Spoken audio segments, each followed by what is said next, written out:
Mas mau tanya GERD non gastritis itu yang seperti apa?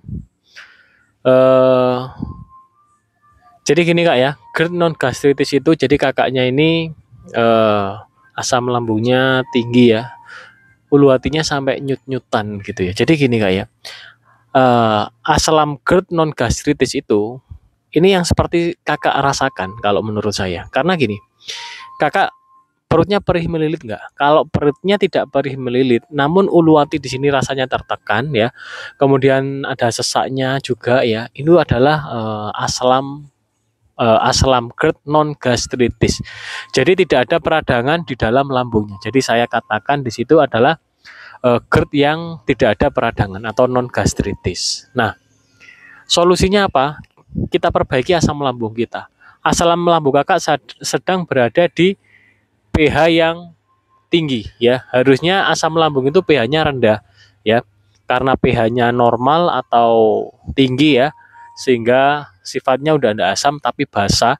Nah, itu bisa menyebabkan katup kita ini otomatis bisa terbuka juga ya. Kemudian asam lambungnya ini cenderung naik ke atas kalau kondisinya seperti itu.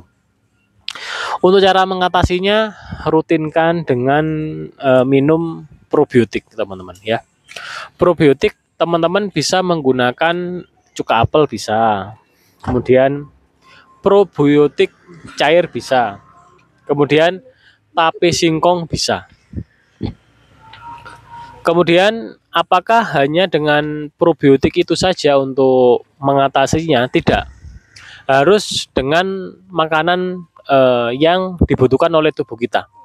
Contohnya nasi, telur, tahu, tempe, ayam, dada ayam ya, ikan air tawar, kemudian vitamin-vitamin lain, semisal di situ singkong kukus bisa, kemudian bisa juga apa ya, kurma bisa, alpukat bisa, anggur bisa, buahnya seperti itu. Makanan dulu yang saya pakai yang saya sebutkan itu teman-teman ya, jadi tidak semuanya itu los. Madu boleh. Yang harus diperhatikan pantangannya adalah makanan bertepung terigu atau bergluten itu harus stop itu total. Kemudian makanan yang berlemak juga. Makanan yang berlemak itu contohnya soto, rawon, bakso, itu kuahnya kan berlemak sekali. Tahu campur, kuahnya sangat berlemak, itu tidak boleh teman-teman ya. Namun kalau tahu campur itu tahunya sayurnya boleh ya. Namun kerupuk jangan ya. Snack-snack ringan-ringan jangan. Mie, bakso jangan. Itu yang kebanyakan sulit teman-teman ya untuk mau menghindari itu. Seperti kadang masih makan donat. Waduh, donat itu bertepung terigu, bergluten itu. Diolah sulit teman-teman. Kemudian ikan air laut itu kalau bisa jangan dulu karena terkadang ya makanan laut ini membutuhkan asam lambung yang sangat asam untuk mengelolanya. Khawatirnya berdasarkan pengalaman saya nanti mual atau bahkan ada teman-teman kita yang muntah setelah makan seafood atau makanan laut. Nah, itu kemudian teman-teman jangan terlalu sering makan kekenyangan. Makan di ya 60% aja lah ya. Jadi setelah makan tuh jangan langsung minum biar tidak terlalu kenyang. Minumnya nanti tunggu 1 jam baru boleh minum 1 gelas. Kalau untuk mendorong saja sih setelah makan ya maksimal 3 teguk cukup lah ya. Jadi sambil dikumur sambil ditelan 3 teguk cukup. Kemudian setelah makan jangan ngemil, jangan bikin jam ngemil sendiri. Semisal setelah makan jam 9, kemudian mau nyemil lagi jam 10, nyemil lagi jam 11, nyemil lagi jam 12, jangan seperti itu. Teman-teman harus disiplin. Semisal makan pagi, siang, sore ya udah. Misal jam 9, jam 12, jam 4 sore itu disiplin.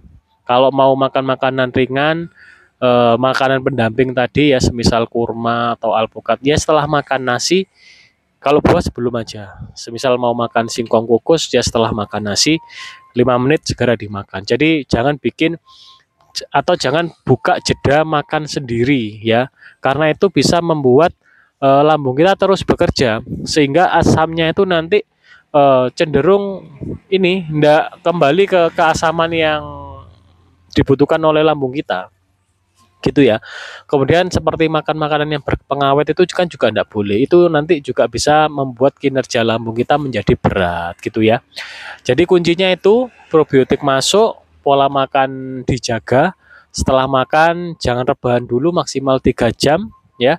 Kemudian itu tadi makan makanannya udah saya sebutkan, kopi sama teh jangan dulu. Minumnya air putih aja.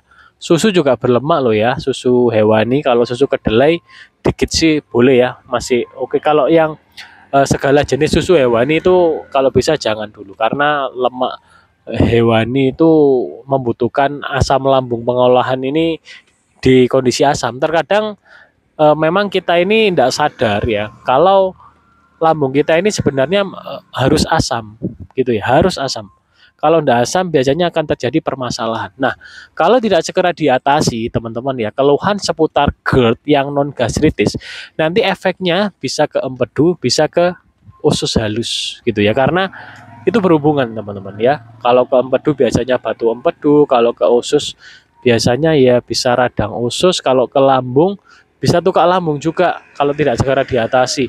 Kemudian autoimun juga bisa. Jadi ada hubungannya teman-teman ya dari lambung ini. Oleh karena itu di sini saya berbagi pengalaman agar kita bisa mengatasi diri kita. Gitu ya. Kebanyakan dari kita yang mengalami keluhan seputar asam lambung ini waktunya cukup lama, berbulan-bulan. Saya sendiri juga pulih di 8 sampai 9 bulan, teman-teman. Jadi hitungan pulihnya bulanan loh ya, bukan harian. Ada beberapa teman kita yang pulih hanya di 1 minggu, 2 minggu itu karena asam lambungnya tidak begitu parah untuk istilahnya apa ya? Bukan kerusakan ya.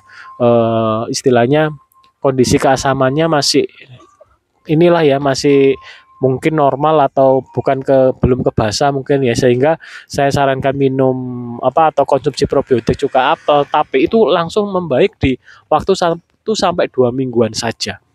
Setiap tubuh kondisinya berbeda-beda, jadi untuk waktu pemulihannya juga berbeda dari antara kita dan orang lain gitu ya. Jadi intinya itu tadi yang sudah saya jelaskan, tidak instan ya. Oke teman-teman, terima kasih sudah menonton video ini sampai habis. Mohon maaf apabila ada salah kata. Cek video-video saya yang lain, barangkali bermanfaat agar membuka wawasan kita seputar lambung, utamanya teman-teman yang sedang mengalami GERD atau gastritis. Jika kita bicara pantangan makanan, banyak sekali. Ada di video saya, di video beberapa makanan pantangan GERD, pantangan gastritis, silakan dicek ya. Oke teman-teman, sekian dari saya. Mohon maaf apabila ada salah kata. Wassalamualaikum warahmatullahi wabarakatuh. Salam sejahtera bagi kita semua.